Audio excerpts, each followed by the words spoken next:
이유 없이 뒤통수가 서늘해지면서 나도 모르게 자세를 고쳐잡게 되는 순간이 있죠. 우리 몸속 깊은 곳에 숨어있던 원시적인 레이더가 켜진 겁니다. 상대가 내뱉는 아주 미세한 호흡, 느긋하지만 단호한 걸음걸이, 그리고 주변을 전혀 의식하지 않는 그 오만한 여유. 우리 뇌는 이걸 상위 포식자의 등장으로 해석합니다. 논리보다 빠른 본능이 이 사람 앞에서는 조심하라고 온몸에 비상경보를 울리는 셈이죠. 우리는 보통 누군가에게 강렬한 인상을 남기고 싶을 때 화려한 말솜씨나 화끈한 리액션을 먼저 떠올리잖아요. 그런데 진짜 고수들은 말을 더 얹기보다 오히려 말을 뺍니다. 그게 바로 0.1초의 침묵이 만드는 비언어적 중력의 정체예요. 사실 침묵은 그냥 비어있는 시간이 아니거든요. 상대방의 뇌가 미친 듯이 돌아가게 만드는 아주 지능적인 설계죠. 우리가 누군가를 만났을 때 뇌는 끊임없이 정보를 처리하는데 말이 너무 많으면 뇌는 그 정보를 단순 소비하고 끝내버립니다. 하지만 대화 중간에 툭 떨어지는 짧은 침묵은 상대방의 뇌의 해석의 공간을 강제로 만들어버려요. 설명된 감정은 금방 휘발되지만 내가 스스로 해석해서 채워넣은 감정은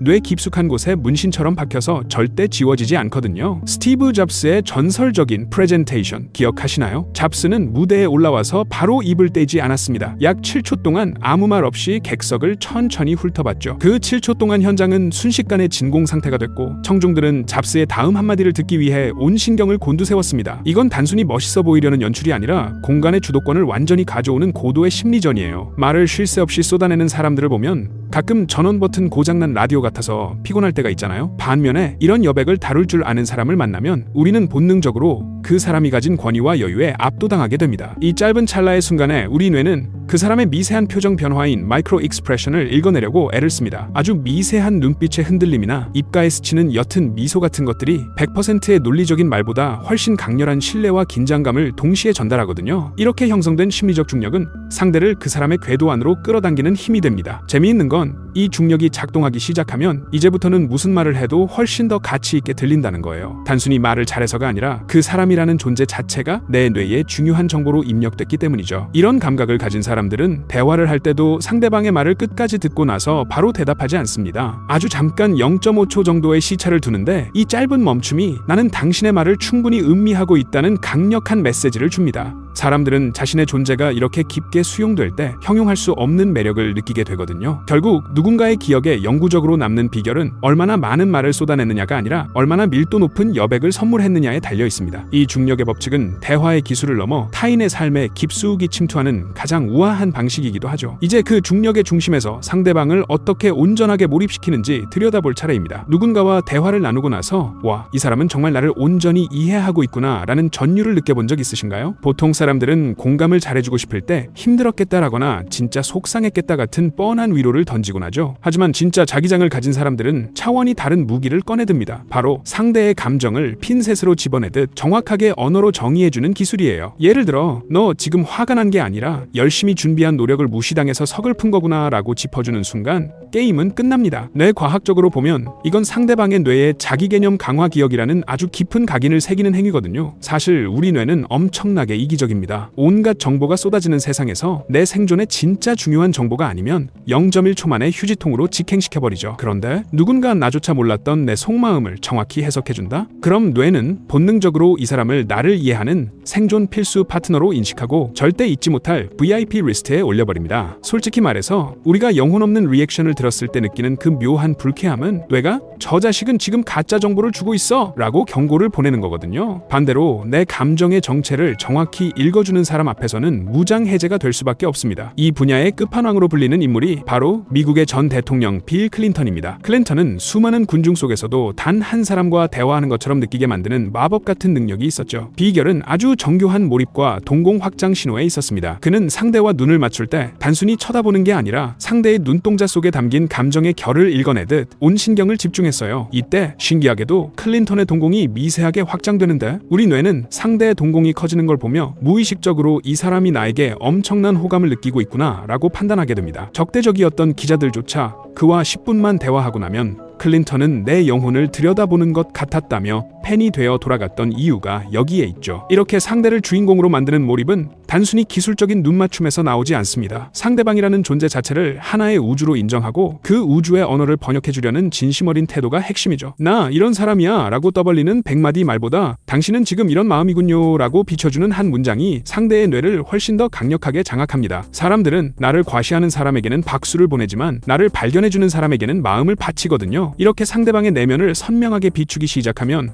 이제 그 관계는 단순히 아는 사이를 넘어 서로의 존재를 증명하는 거울 같은 관계로 진화하게 됩니다. 솔직히 우리 주변에 꼭 한 명씩 있잖아요. 내가 고민 좀 털어놓으면 기다렸다는 듯이 야 그건 네가 잘못했네 라며 훈수 두는 사람 말이에요. 물론 그 조언이 100% 맞는 말일 수도 있습니다. 하지만 이상하게 그런 사람하고는 대화를 길게 하고 싶지 않죠. 왜냐하면 인간의 뇌는 누군가 나를 교정하려 드는 순간 본능적으로 방어 기제를 발동시키거든요. 반면에 정말 지워지지 않는 잔향을 남기는 사람들은 상대를 바꾸려 들지 않습니다. 그들은 조언자가 아니라 아주 투명하고 맑은 거울이 되어주는 쪽을 선택하죠. 거울은 내 머리가 뻗쳤다고 해서 야 머리꼴이 그게 뭐냐? 라고 잔소리하지 않습니다. 그저 있는 그대로의 내 모습을 비춰줄 뿐이죠. 매력적인 사람들은 바로 이 거울의 힘을 사용합니다. 상대방이 스스로의 모습을 객관적으로 보고 자기 안의 답을 찾을 수 있도록 묵묵히 자리를 지켜주는 거예요. 이렇게 상대를 있는 그대로 수용하는 태도는 그 사람 주변에 강력한 심리적 안전지대를 형성합니다. 그 안전지대 안에서 우리는 평소에 꽁꽁 숨겨뒀던 본연의 모습을 꺼내 보이고 비로소 안도감을 느낍니다. 신기한 건 시간이 흐른 뒤에 우리가 그리워하는 건 그 사람이 아니라 그 사람 옆에 있을 때 가장 편안했던 나 자신의 모습이라는 점이에요. 이게 가능하려면 나 자신이 먼저 단단하게 서 있어야 합니다. 내 안에 자기 존중감이 가득 차 있어야 타인의 부족함을 보고도 휘둘리지 않고 거울 역할을 해줄 수 있거든요. 내가 불안하면 상대의 결점을 고쳐서 내 불안을 해소하려고 들기 마련이니까요. 결국 타인을 비추는 따뜻한 시선은 나를 사랑하는 마음에서 전이되는 아주 고급스러운 에너지인 셈입니다. 영국의 다이애나 비가 대중의 뇌리에 영원한 왕세자비로 남은 결정적인 이유도 바로 이 거울 같은 태도에 있었습니다. 그녀는 병원이나 복지시설을 방문할 때 절대 높은 곳에서 아래를 내려다보며 악수하지 않았어요. 환자나 아이들의 눈높이를 맞추기 위해 기꺼이 바닥에 무릎을 꿇었죠. 이 단순한 물리적 높이의 변화는 상대방에게 당신은 지금 이 순간 나와 동등한 존재이며 나는 당신을 온전히 보고 있다라는 강력한 무언의 메시지를 보냅니다. 당시 이 모습은 전 세계 사람들의 뇌리에 지워지지 않는 문신처럼 박혔고 지금까지도 그녀를 자애로움의 상징으로 기억하게 만들었습니다. 우리는 누구나 타인에게 인정받고 싶어 하지만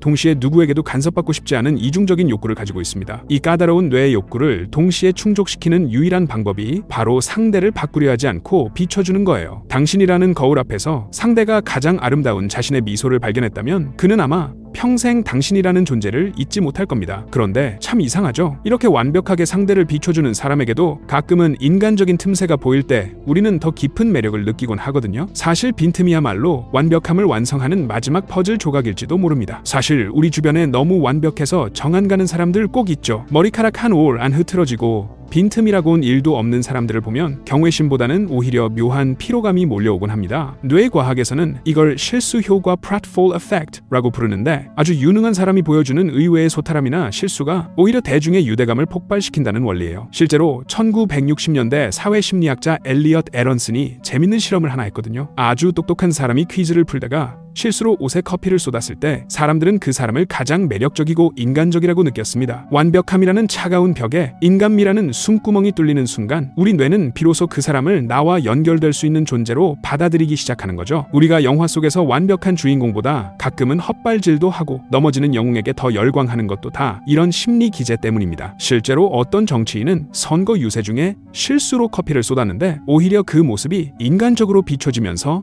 지지율이 급등하기도 했거든요. 하지만 여기서 오해하면 안 되는 아주 중요한 포인트가 하나 있어요. 그냥 맨날 실수만 연발하는 허당이 되라는 소리가 아닙니다. 평소에는 자기 분야에서 압도적인 실력을 보여주거나 자신만의 아주 엄격하고 높은 기준을 지키는 사람이어야 한다는 게 전제 조건이에요. 즉, 실력이 기본값이 된 상태에서 보여주는 빈틈이어야만 그게 매력적인 반전으로 작동한다는 거죠. 여기에 한 가지 양념을 더 치자면 바로 예측 불가능한 일관성입니다. 이게 무슨 말도 안 되는 소리냐 싶겠지만 뇌를 자극하는 아주 치명적인 기술이에요. 평소에는 한없이 친절하고 부드러운 사람인데 자기만의 가치관이나 업무 기준에서는 1mm의 오차도 허용하지 않는 단호함을 보여줄 때 우리 뇌는 강렬한 인지 부조화를 겪습니다. 이 사람 내가 다 안다고 생각했는데 아니었네? 라는 생각이 드는 순간 심리학에서 말하는 자이가르닉 효과가 발동하기 시작하거든요. 자이가르닉 효과는 끝내지 못한 일이나 해결되지 않은 의문을 뇌가 훨씬 더 강렬하게 기억하는 현상을 말합니다. 마치 다음 화가 궁금해서 미칠 것 같은 드라마처럼 상대방은 당신이라는 사람을 미해결 과제로 인식하게 됩니다. 이 사람은 대체 어떤 기준을 가진 걸까? 혹은 어떻게 저렇게 유연하면서도 단단할 수 있지?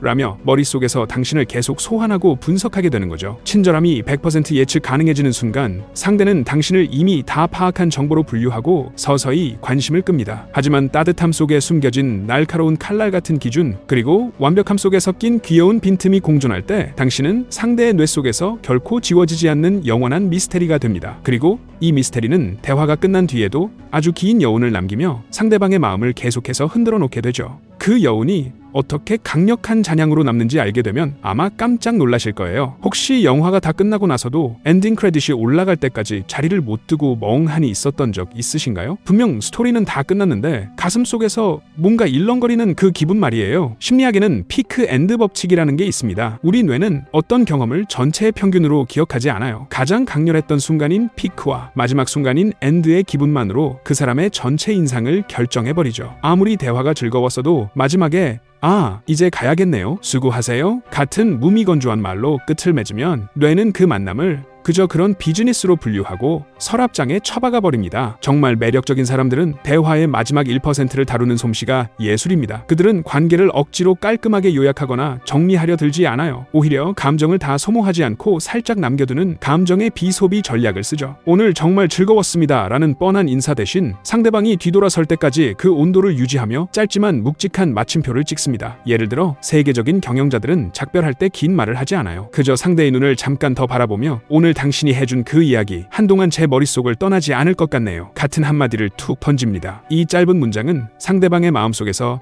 미완결된 감정으로 남게 됩니다. 대화는 끝났지만 그 감정은 상대의 뇌 속에서 계속해서 편집 중인 상태로 머물게 되는 거죠. 뇌는 완벽하게 정리된 정보보다 아직 해석의 여지가 남은 감정에 훨씬 더 집착하거든요. 사실 우리가 누군가를 10년 뒤에도 문득 소환하게 되는 건 그날 나눴던 구체적인 대화 내용 때문이 아닙니다. 그 사람이 뒤돌아서던 찰나에 느껴졌던 공기의 온도, 그리고 내 가슴에 남겨진 묘한 여운 때문이죠. 이건 마치 명품 향수의 잔향과도 같습니다. 처음 뿌렸을 때의 강렬한 향보다 시간이 지나 살결에 남은 은은한 향이 그 사람의 정체성을 결정짓는 것처럼 말이에요. 그래서 고수들은 헤어지는 순간에 에너지 파동을 조절하는데 온 신경을 씁니다. 급하게 자리를 뜨지 않고 상대가 시야에서 사라질 때까지 그 공간의 밀도를 유지해주는 배려, 그것만으로도 당신은 상대의 뇌에 다시 만나고 싶은 사람이라는 강렬한 라스트 인상을 새길 수 있습니다. 이렇게 남겨진 감정의 불씨는 결국 당신만의 독특한 서사가 되어 상대의 머릿속에 하나의 브랜드로 자리 잡게 되죠. 유행을 타지 않는 나만의 고유한 리듬이 어떻게 낙인이 되는지 알게 되면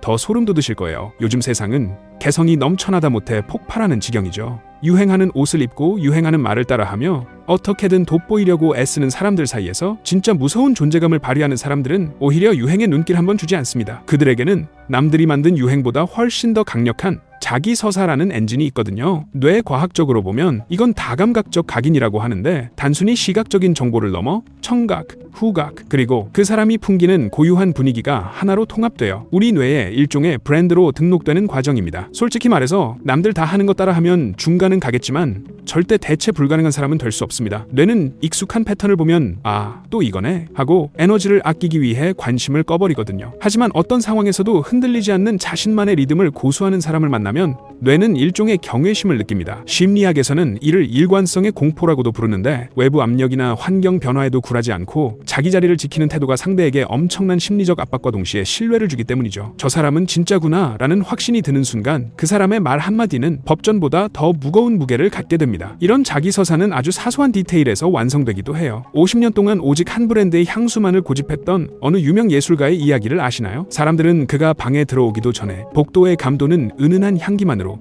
그가 왔구나 라는 걸 본능적으로 알아차렸습니다. 시각보다 훨씬 더 원초적인 뇌 영역을 자극하는 후각적 낙인을 찍어버린 거죠. 이렇게 오랫동안 쌓아온 일관된 취향과 가치관은 시간이 흐를수록 더 단단해져서 나중에는 그 사람의 이름만 들어도 특유의 색깔과 향기가 머릿속에 자동으로 재생되는 시스템을 구축하게 됩니다. 결국 누군가의 뇌리에 지워지지 않는 자국을 남긴다는 건 내가 누구인지 구구절절 설명하는 게 아니라 내가 가진 고유한 리듬을 꾸준히 밀고 나가는 힘에서 나옵니다. 남들이 뭐라든 나는 이런 사람이야 아니야 라는 걸 온몸으로 증명해내는 그 단단함 말이죠. 재밌는 건 이렇게 자기만의 세계가 확실한 사람일수록 오히려 타인에게는 한없이 따뜻하고 관대해질 수 있다는 사실이에요. 자기 안의 기준이 명확하니 타인을 굳이 평가하거나 통제할 이유가 없거든요. 이제 이 모든 기술과 심리 기제들을 하나로 묶어주는 가장 강력하고도 근본적인 비밀을 꺼내볼 시간입니다. 모든 테크닉을 초월해서 결국 사람의 마음을 움직이는 건 아주 미세한 온도의 차이에서 결정되거든요. 자, 지금까지 우리가 첫 대면의 침묵부터 자기 서사까지 참 많은 이야기를 나눴잖아요. 그런데 말이죠. 이 모든 걸 단순히 상대를 꼬시기 위한 테크닉으로만 접근하면 100% 망합니다. 뇌는 생각보다 훨씬 영리해서 이게 진심에서 우러나온 행동인지 아니면 나를 조종하려고 계산된 기술인지 소름 돋을 정도로 빠르게 알아차리거든요. 진짜 무서운 건 우리 뇌가 정보를 지우는 속도보다 감정을 각인시키는 속도가 훨씬 빠르다는 사실입니다. 우리는 어제 먹은 점심 메뉴는 까먹어도 10년 전 나를 무시했던 누군가의 차가운 눈빛이나 나를 따뜻하게 안아줬던 누군가의 온도는 평생 기억하죠. 뇌 과학적으로 보면 구체적인 텍스트 정보는 휘발성이 강하지만 그 사람과 함께 있을 때 느꼈던 생존의 안전함